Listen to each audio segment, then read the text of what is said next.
sans que rien ici-bas ne m'arrête, et sans rien que le chant de sa voix. Tous ensemble. Je suivrai mon Seigneur et mon Maître, sans jamais m'éloigner de ses bras, sans que rien... Ouvrir vos Bibles dans la deuxième lettre de Paul aux Corinthiens, au chapitre 3. 2 Corinthiens 3 et au verset 7.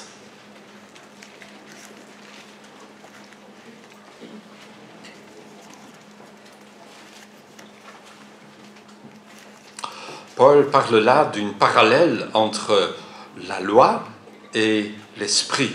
Et nous prenons au milieu de l'argument qu'il développe, le ministère de Moïse au service de la loi et dont les lettres ont été gravées sur des pierres a conduit à la mort. Cependant, ce ministère a été glorieux, au point que les Israélites n'ont pas pu regarder Moïse en face à cause de la gloire, pourtant passagère, dont rayonnait son visage. Mais alors, le ministère au service de l'Esprit ne sera-t-il pas bien plus glorieux encore? En effet, si le ministère qui a entraîné la condamnation des hommes a été glorieux, combien plus glorieux est celui qui conduit les hommes à être déclarés justes par Dieu? On peut même dire que cette gloire du passé perd tout son éclat quand on la compare à la gloire présente, qui lui est bien supérieure. Car si ce qui est passager a été touché par la gloire, combien plus grande sera la gloire de ce qui demeure éternellement? Cette espérance nous remplit d'assurance. Nous ne faisons pas comme Moïse, qui couvrait son visage d'un voile, comme le dit l'Écriture, pour empêcher les Israélites de voir la réalité vers laquelle tendait ce qui était passager. Mais leur esprit est devenu incapable de comprendre. Aujourd'hui encore, lorsqu'ils lisent l'Ancien Testament, ce même voile demeure. Il ne leur est pas ôté, car c'est dans l'union avec le Christ qu'il est levé. Aussi, jusqu'à ce jour, toutes les fois que les Israélites lisent les écrits de Moïse, un voile leur couvre l'esprit. Mais comme le dit l'Écriture, lorsque Moïse se tournait vers le Seigneur, il ôtait le voile. Le Seigneur dont parle le texte, c'est l'Esprit. Et là où est l'Esprit du Seigneur, là règne la liberté.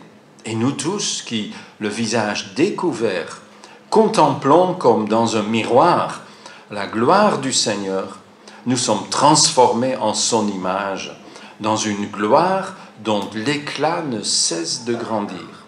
C'est là l'œuvre du Seigneur, c'est-à-dire de l'Esprit. Jusque-là. Seigneur, nous te prions que tu éclaires notre esprit afin que nous puissions, par ton esprit, comprendre ce que tu veux nous dire, comment interpréter ta parole et comment le vivre.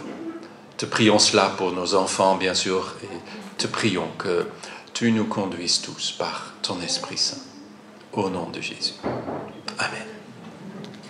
Aujourd'hui, c'est la Pentecôte. Mais que veut dire la Pentecôte? Quand on introduit des mots d'une langue étrangère, on a parfois des drôles de choses. Pentecôte, Pentecosta, en grec, veut dire 50. Si vous êtes donc un chrétien pentecôtiste, on pourrait traduire en bon français que vous êtes un chrétien cinquantenaire. Ce qui correspond bien si vous avez cet âge-là, mais ce qui est un peu choquant si vous êtes beaucoup plus jeune ou beaucoup plus âgé. Pentecôte. La Pentecôte est la dernière des grandes fêtes sur le calendrier chrétien. Il y a eu la période autour de Noël, période qui tout de même a duré 9 mois, entre le moment où Dieu s'est fait chair dans le sein de la Vierge Marie et le moment où Marie a mis au monde son bébé, ce qui est bien sûr la fête de Noël. Puis il y a eu la fête de Pâques, qui a duré en quelque sorte 3 jours entre la mort de Jésus et sa résurrection glorieuse le matin de Pâques. Et puis voici la 3e grande période dans la révélation de l'Évangile, qui commence avec l'ascension, quand Christ monte à la droite du Père, et que 10 jours plus tard, il répand son esprit sur ses disciples. Nous avons ainsi les 3 grandes périodes de l'Évangile, 3 périodes uniques, des périodes qui ne peuvent pas être répétées. Peu importe combien nous devrions prier pour que Dieu le répète, plus jamais son Fils naîtra d'une vierge. Plus jamais son Fils mourra sur une croix. Plus jamais son Fils ressuscitera d'entre les morts. Plus jamais il montera pour s'asseoir à la droite de Dieu. Et plus jamais il ne pourra répandre son esprit. Ces choses étaient uniques. Paul, dans le texte que nous avons lu, comme beaucoup de textes de Paul, un peu difficiles, imaginez que vous étiez de cette première génération de chrétiens. Vous êtes chrétien à Corinthe et voilà que vous recevez la lettre et on vous lira. Et après lecture, vous dites peut-être, je n'ai rien compris.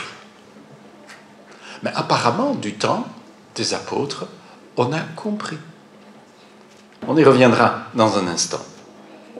Paul établit un parallèle entre le don de la loi, en Exode 20, et le don de l'Esprit, en Acte 2.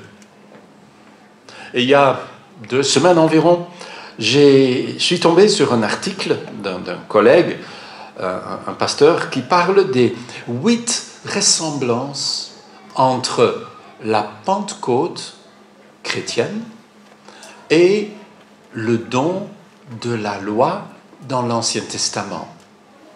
Et ça m'a fait redécouvrir combien l'Ancien Testament éclaire le Nouveau Testament. Combien nous ne pouvons pas nous suffire avec une Bible qui ne comprend que le Nouveau Testament. Nous avons besoin de lire l'ensemble de l'Écriture. Une première ressemblance, celle qu'on oublie un peu facilement parce que c'est la moins évidente. Pentecôte veut dire 50. C'est parce que le jour de la Pentecôte a lieu 50 jours après la Pâque juive. Il y a eu 50 jours entre la mort de Jésus et le don de l'Esprit. Quand vous venez dans l'Ancien Testament, vous allez pouvoir remarquer la même chose en calculant prudemment. Entre le moment de la Pâque, quand le peuple d'Israël va sacrifier l'agneau pascal pour mettre le sang au linteau de la porte, si vous êtes familier avec l'histoire d'Exode 12, vous savez de quoi je parle. Entre le moment où on sacrifie ces agneaux de Pâques et le moment où Dieu donne la loi du haut du Sinaï, il y a 50 jours. Autrement dit, il y a un parallélisme étonnant entre les deux. Mais ça ne s'arrête pas là. Au don de l'Esprit, et le début du livre des Actes, je l'ai lu au premier culte, n'allons pas le lire maintenant, mais vous l'avez probablement plus ou moins à l'esprit, il y a eu beaucoup de bruit, le bruit d'un vent tempestueux qui a rempli la ville de Jérusalem et qui a amené les gens comme attirés par un aimant à l'endroit où étaient réunis les 120 disciples de Jésus, probablement à la chambre haute.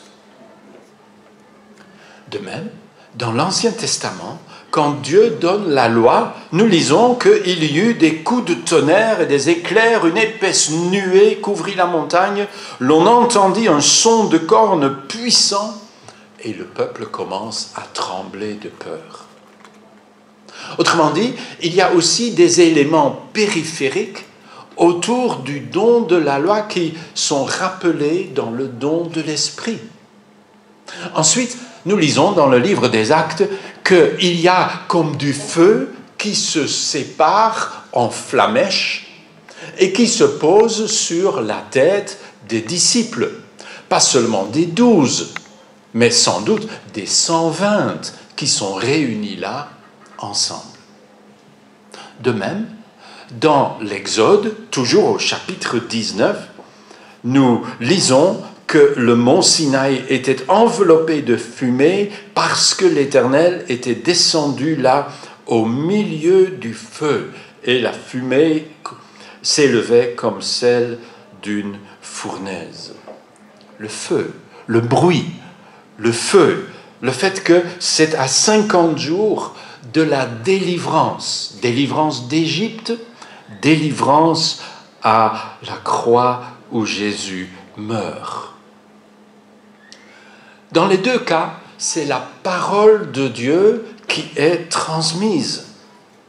Au chapitre 20, Dieu parle du haut de la montagne et donne les 10 commandements au peuple juif. Puis, à la Pentecôte, Dieu remplit la bouche des disciples et ils vont transmettre dans les langues diverses la parole de Dieu.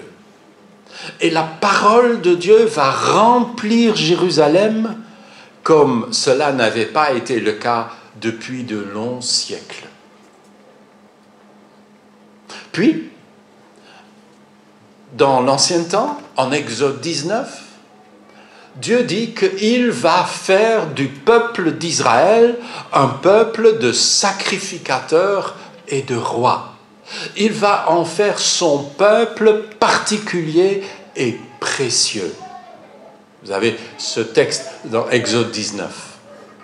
Et dans le Nouveau Testament, dans le livre des Actes, nous lisons comment Dieu réunit par l'événement de la Pentecôte un nouveau peuple, l'Église de Jésus-Christ. Jusqu'à 3000 du premier coup, ce premier jour de Pentecôte. Venus de loin, des 4 horizons, et ils deviennent un seul peuple, le peuple messianique. Nous lisons dans le livre du Lévitique que la Pentecôte était une fête de moisson. Pour la fête de la Pentecôte, 50 jours après la Pâque, il fallait amener les premiers fruits de la moisson. Et ainsi, à la Pentecôte, quand on voit les accomplissements, les premiers fruits de la grande moisson sont amenés. Nous faisons partie de cette grande moisson.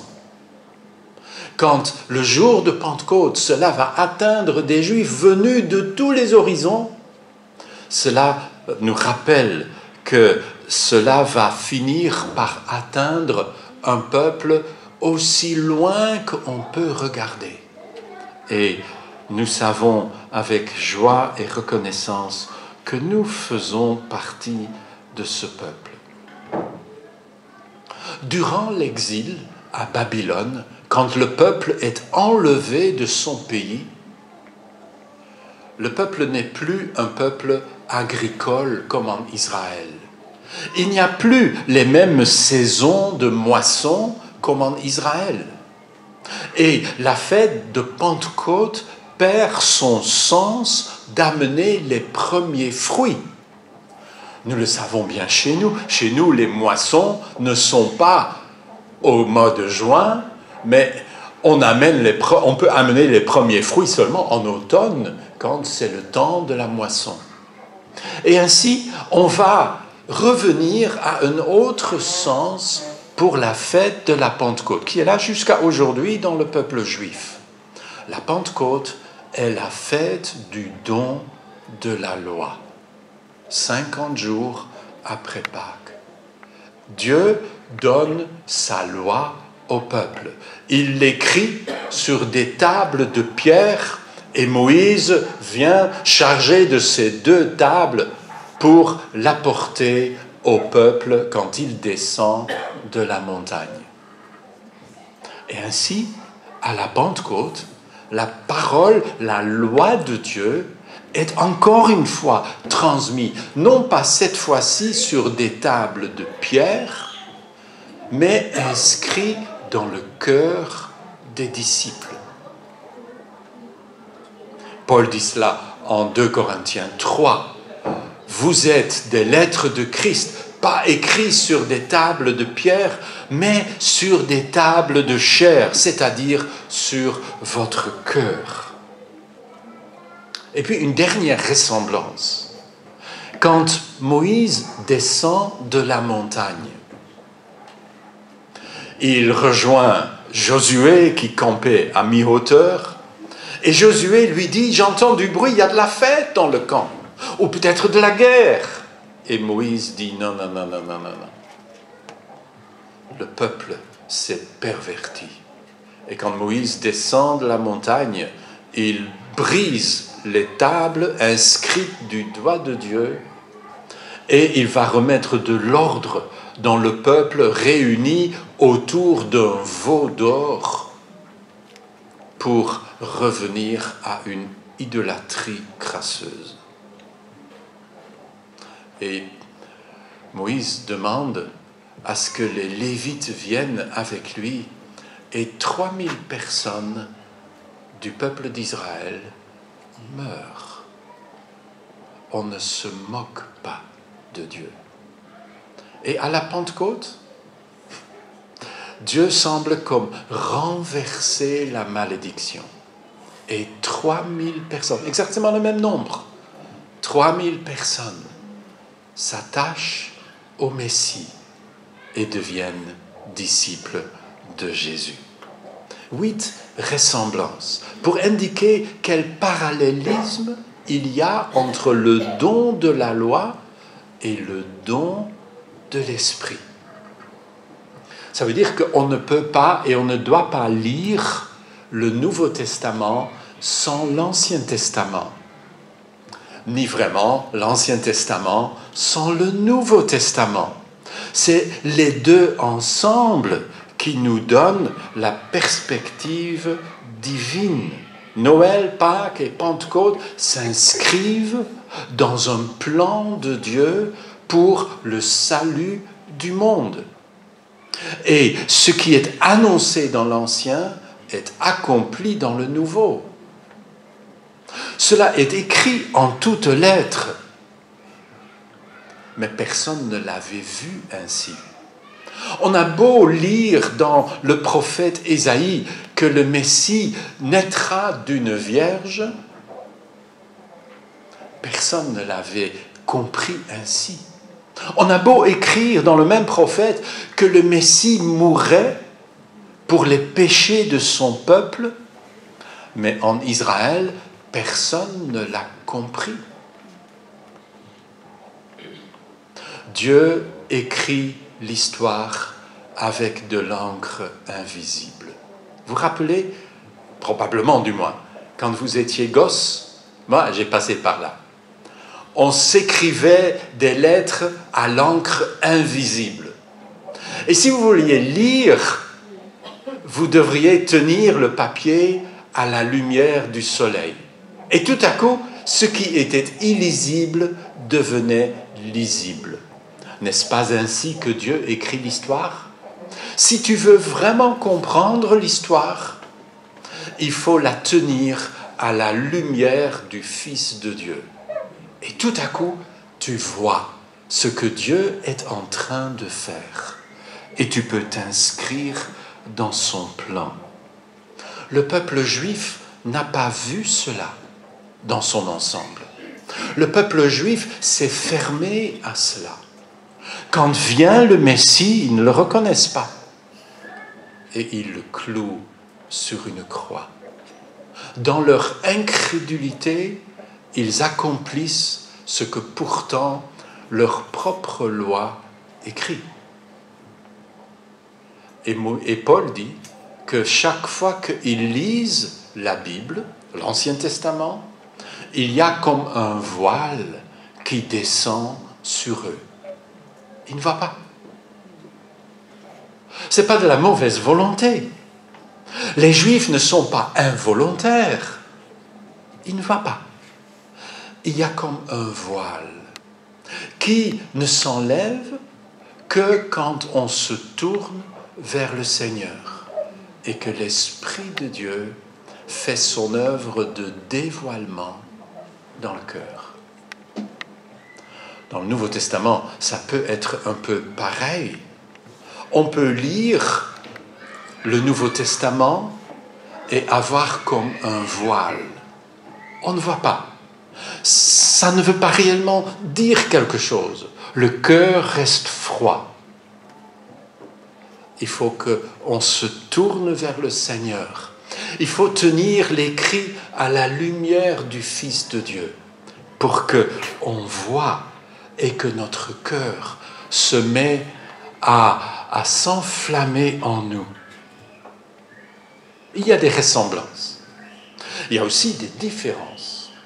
C'est la lettre aux Hébreux qui nous le rappelle et qui nous le résume en quelques mots en Hébreux 12, où il commence par dire « Vous ne vous êtes pas approchés d'une montagne où il y a du bruit, où il y a beaucoup de feu et où on a peur de tout ce qui se passe.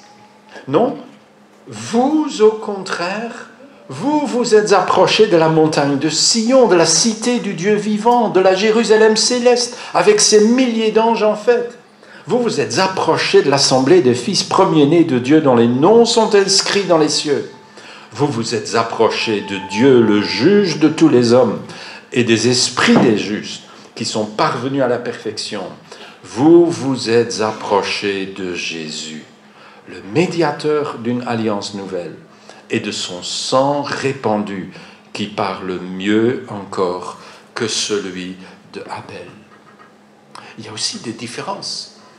Nous ne nous sommes pas approchés du mont Sinaï, nous ne sommes pas approchés de toutes sortes de phénomènes impressionnants, nous nous sommes approchés de Jésus. C'était un choc pour les Juifs hébreux à qui s'adresse cette lettre. Au lieu d'avoir toute la gloire du judaïsme, un beau temple, un souverain sacrificateur, des sacrifices, là tu faisais quelque chose. Et ça te coûtait cher. Tu es venu, tu t'es approché de Jésus, le médiateur de la nouvelle alliance. Il y a tellement de différences. Le matériel est devenu spirituel. L'important n'est pas dans les choses que tu touches, mais dans les choses qui te touchent.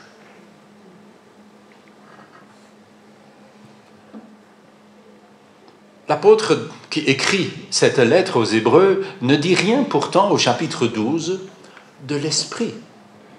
Il ne semble pas profiter du parallélisme pour dire « vous vous êtes approchés de l'esprit ». Parce que ce n'est pas vrai. Pas plus que le peuple d'Israël s'est approché de la loi. Non, c'est l'inverse. C'est la loi qui s'est approchée d'eux. Ils se sont approchés de Dieu. Et Dieu donne sa parole.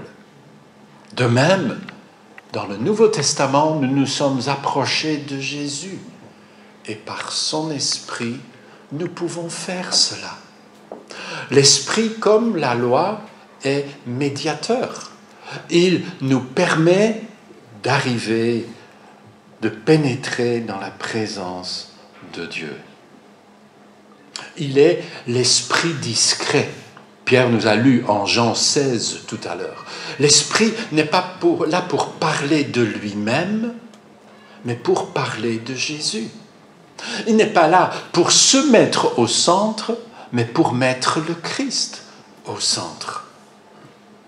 Voyez, Dieu n'écrit pas seulement l'histoire avec de l'encre invisible. Il écrit votre histoire avec de l'encre invisible. Et dès que vous le tenez à la lumière du Fils de Dieu, ce que Dieu est en train de faire en vous commence à faire sens. Cela, bien sûr, pourrait nous ouvrir à quelques leçons à tirer de l'événement de la Pentecôte. J'aimerais le faire par 5 phrases simples. Tout d'abord, il ne faut pas confondre l'emballage avec le contenu.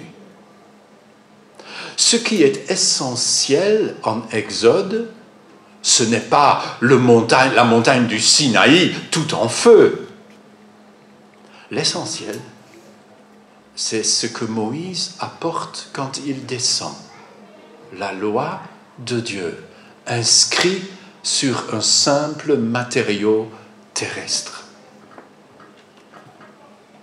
On pourrait demander que Dieu répète toute cette série d'événements remarquables qui ont eu lieu et que Exode 19 nous décrit. Mais Dieu n'a jamais répété cela. Ça, c'était unique.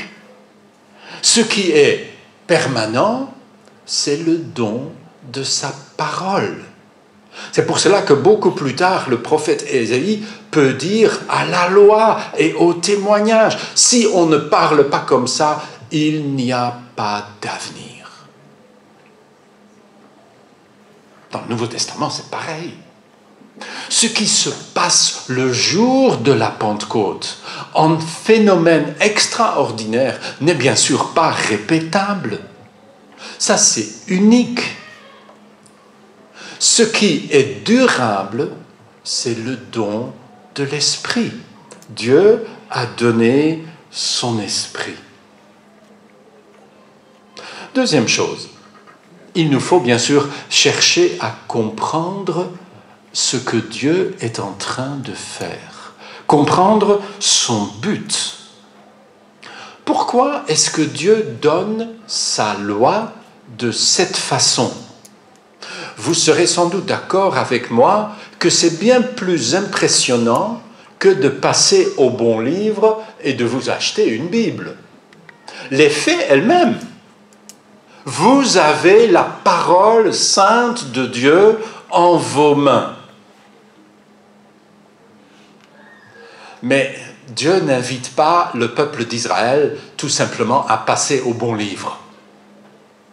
Dieu fait ça d'une façon complètement extraordinaire. De telle façon que le peuple prend une frousse comme jamais auparavant et dit à Moïse, s'il te plaît, toi tu vas parler, que Dieu ne nous parle plus jamais directement. On ne peut pas supporter cela.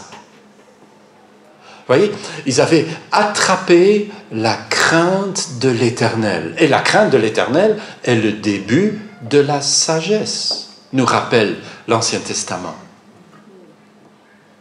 Pourquoi est-ce que Dieu le fait ainsi ?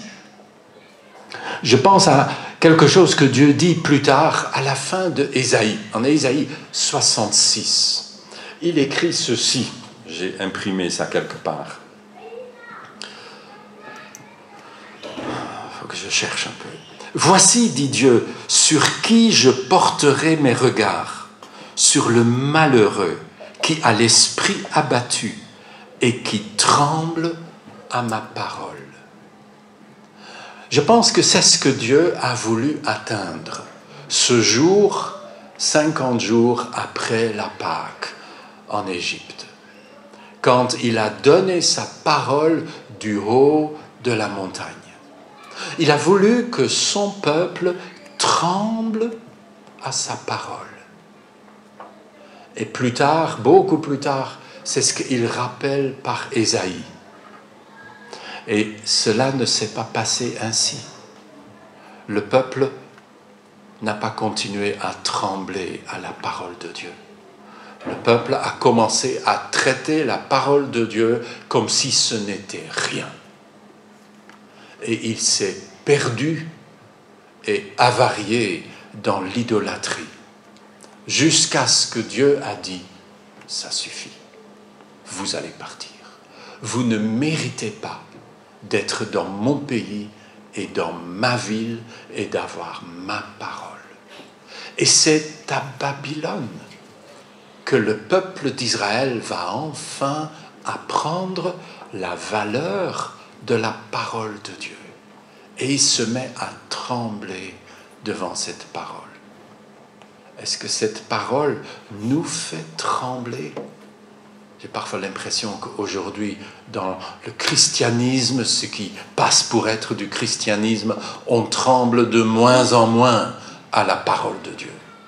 La parole des hommes est tellement plus importante. Ainsi, Dieu donne son esprit au milieu d'événements tout à fait comparables, au point que cela impressionne vivement non seulement les disciples, mais aussi les passants. Vous savez, au point qu'on va dire « Oh, mais ces gens sont ivres morts ». Il y avait vraiment quelque chose de spécial. Et Pierre doit corriger le tir pour dire « Non, non, non, non, non, à 9h du matin, on n'a pas encore bu ». Il y a autre chose.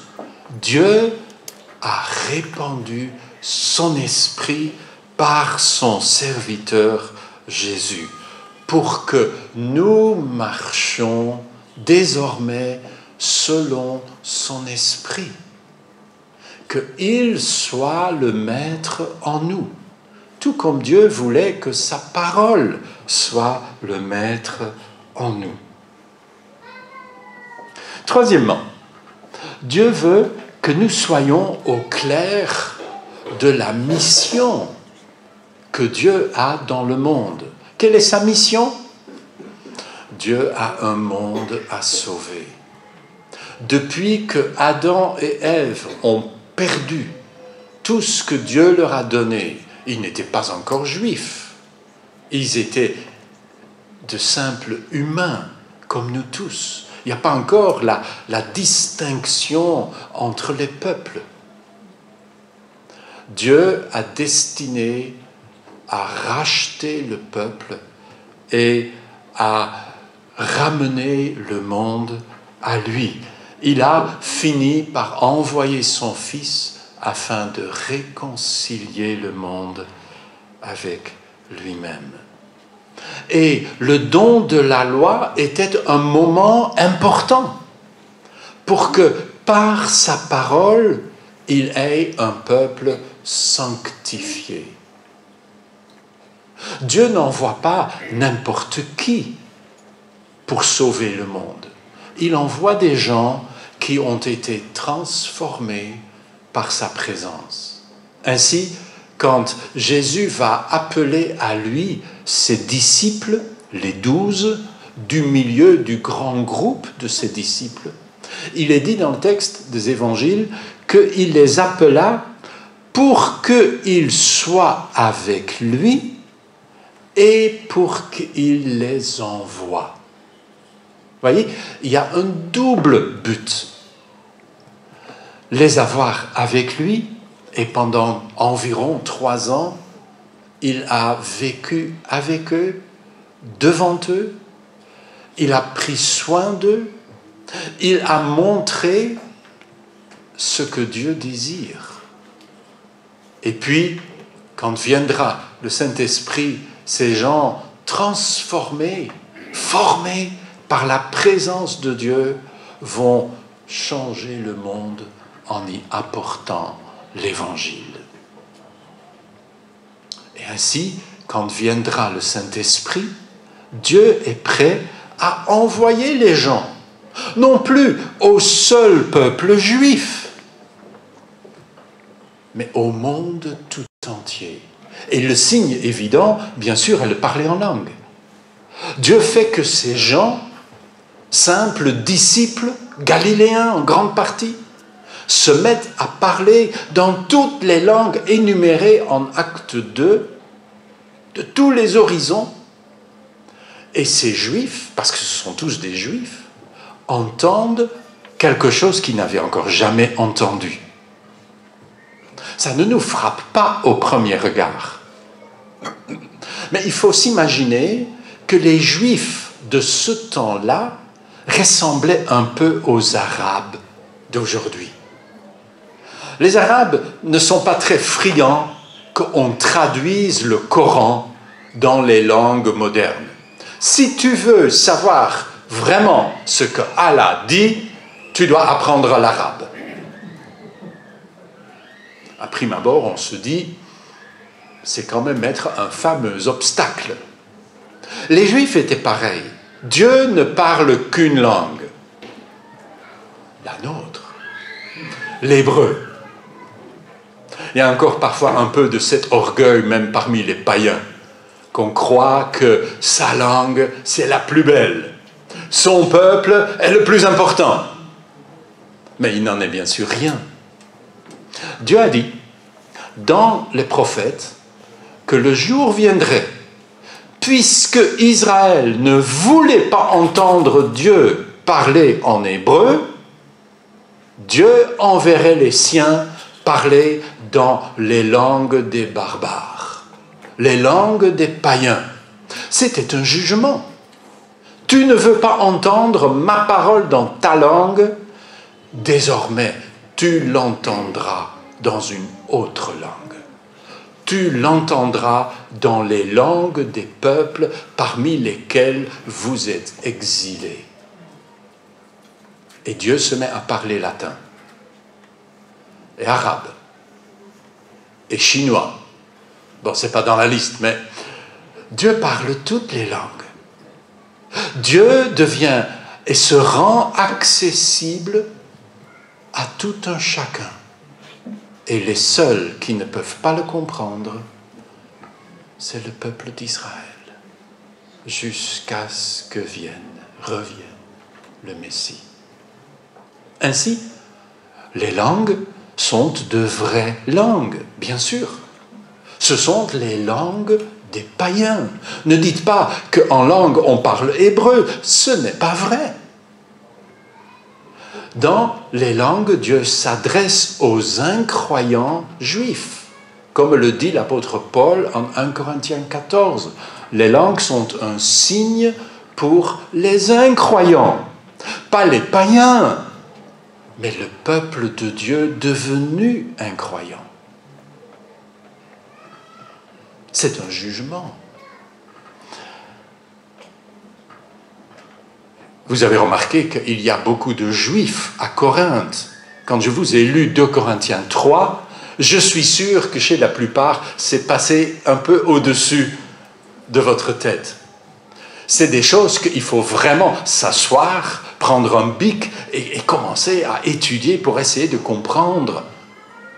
Eux, il y avait beaucoup de Juifs à Corinthe.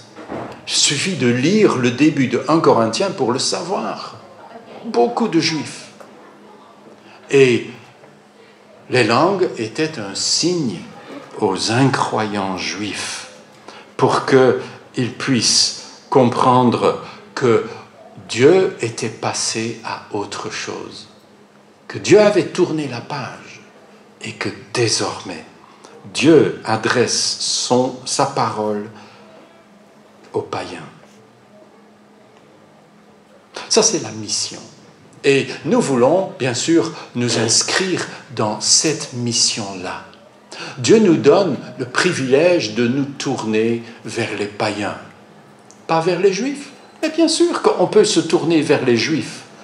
Que Dieu bénisse tous ceux qui travaillent parmi le peuple juif, ardu comme ministère. Mais notre mission privilégiée est parmi nos semblables. C'est pour cela que nous nous engageons en tant qu'Église pour que l'Évangile pénètre dans le peuple atikamekw au Québec. C'est pour cela que nous voulons que l'Évangile pénètre parmi les enfants handicapés au Burkina. C'est pour cela que nous voulons que la parole de Dieu soit annoncée en arabe parmi les Nord-Africains. C'est pour cela que nous nous investissons pour que la parole de Dieu soit enseignée en birman dans notre orphelinat en Thaïlande. Nous nous inscrivons dans la même mission. Il y a donc, quatrièmement, des choses qu'on ne peut pas répéter. Les Juifs auraient pu prier d'aujourd'hui jusqu'à la fin du monde pour que Dieu donne de nouveau la loi inscrite sur des tables de pierre, mais Dieu n'allait pas réinscrire sa loi sur les tables de pierre. C'était unique. Et de même, Dieu ne donne pas aujourd'hui une nouvelle Pentecôte. Ce n'est pas possible. Parce qu'on ne peut pas répéter, pas plus que Christ ne peut mourir une seconde fois. Et dernièrement, il me semble que c'est peut-être la leçon la plus importante. Il n'y a pas de Juif sans la loi. Il n'y a pas de chrétien sans l'esprit. Et ça mérite bien sûr un petit commentaire. Pas le premier. Nous sommes bien d'accord qu'il n'y a pas de Juif sans la loi.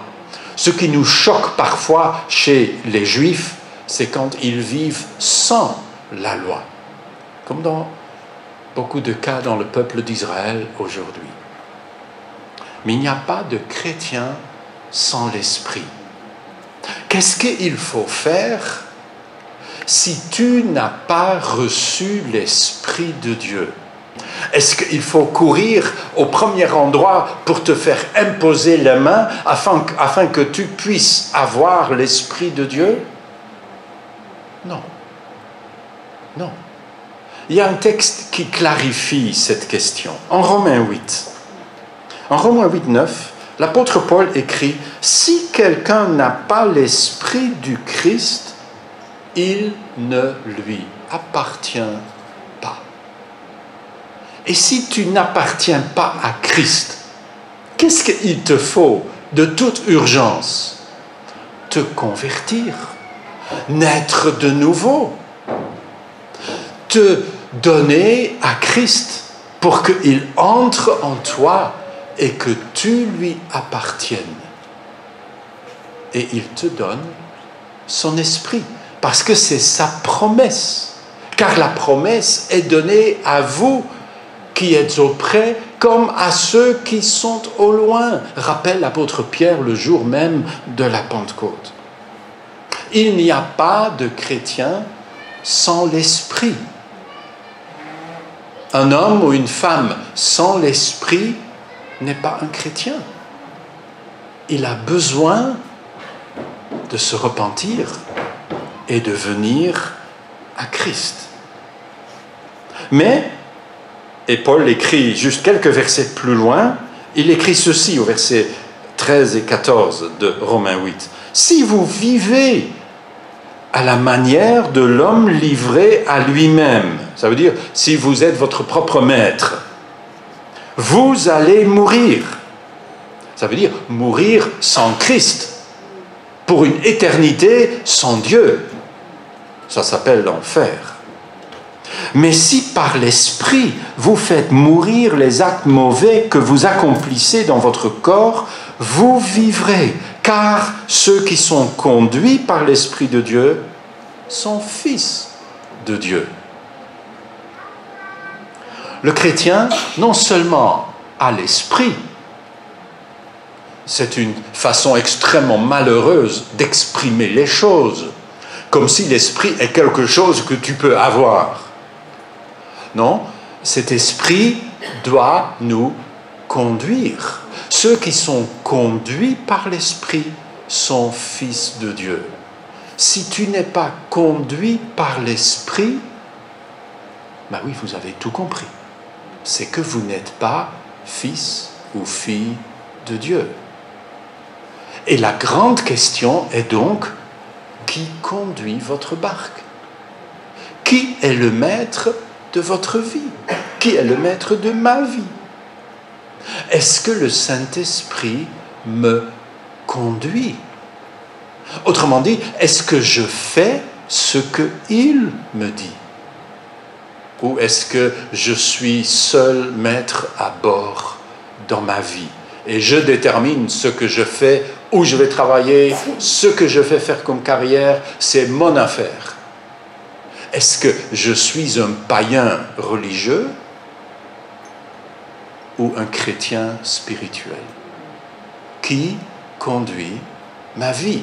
Et notez, Paul le met en rapport avec la mort. Et j'aimerais terminer avec cela. Il dit, soit tu conduis ta propre vie et tu mourras. Il ne veut pas dire qu'il jette un sort sur nous et on va tomber raide mort. Ce n'est pas ça ce qu'il veut dire. Il veut dire, si tu conduis ta propre vie, un jour, tu mourras sans Christ et sans espérance. Puis, dit-il, si l'Esprit de Jésus vous conduit, il va venir à votre secours pour que vous puissiez faire mourir tout ce qui déplaît à Dieu dans votre vie. Autrement dit, c'est un choix entre la mort après ou la mort maintenant. Et beaucoup de gens préfèrent la mort après. On ne sait jamais. Qui vivra, verra. Oui, mais un jour, on ne vivra plus. Et là, on verra. Ou alors la mort maintenant. La mort difficile. De mourir à soi-même. De se charger chaque jour de la croix. De dire, Seigneur, s'il te plaît, aide-moi à lutter contre tout ce qui te déshonore dans ma vie. Laisse le Saint-Esprit conduire ma vie. Tu vois, il n'y a pas un autre genre de chrétien. L'autre genre, ce n'est pas chrétien du tout. C'est être perdu. Tu ne peux pas avoir l'Esprit sans être conduit par l'Esprit. Alors la question, qui conduit ta vie? C'est la question au-delà de toute importance. Parce que de cela dépend notre éternité. Sans cela, nous mourrons, dit l'Écriture. Avec cela, nous agirons pour faire mourir ce qui déplaît à Dieu dans notre vie. Et ne me dites pas qu'il n'y a rien en vous qui déplaît à Dieu, parce qu'en ce cas-là, vous êtes vraiment des menteurs. En chacun de nous, il y a encore tant de choses qui doivent être nettoyées, purifiées, éloignées, écartées. Nous ne pouvons pas, nous ne pourrons jamais forcer Dieu à répéter ce qu'il n'a aucune intention de répéter. Nous pouvons parfois vouloir à tout prix obtenir ce que nous voulons obtenir. Je pense à ce jeune que j'ai connu qui s'était avancé pour une imposition de main dans un milieu douteux. Et il s'en est sorti possédé par un démon. J'ai vécu cela. Donc je parle de ce que je sais. Je ne dis pas que ça se passe à chaque moment. Mais si je veux à tout prix que Dieu fasse une chose, nous finirions peut-être par ouvrir tout large le chemin à l'ennemi. Où est-ce que nous chercherons? C'est beaucoup moins captivant, passionnant à première vue. Où voulons-nous avant tout chercher à être conduits par l'Esprit de Dieu, qui va prendre la parole de Dieu et l'inscrire dans notre cœur, pour que le don de la loi et le don de l'esprit viennent ensemble dans notre pauvre cœur humain et que nous puissions lui demander « Brûle, flamme ardente dans mon cœur, brûle et comble mon attente de lumière et de chaleur. Brûle encore, purifie, Saint-Esprit qui vit en moi, vois ma volonté se plie à la tienne par la foi. » Prions. Seigneur notre Dieu, que cela soit notre prière. Parce que nous savons, Seigneur, que cette prière est selon ta volonté et tu l'exauceras. Alors, Seigneur, oui, que ton esprit puisse brûler en nous, puisse conduire notre vie et puisse nous aider à vivre à ta gloire. Au nom de Jésus. Amen. Chantons ensemble les 2 premières strophes. Nous gardons la dernière strophe pour la fin de ce chant. Brûle, brûle, flamme.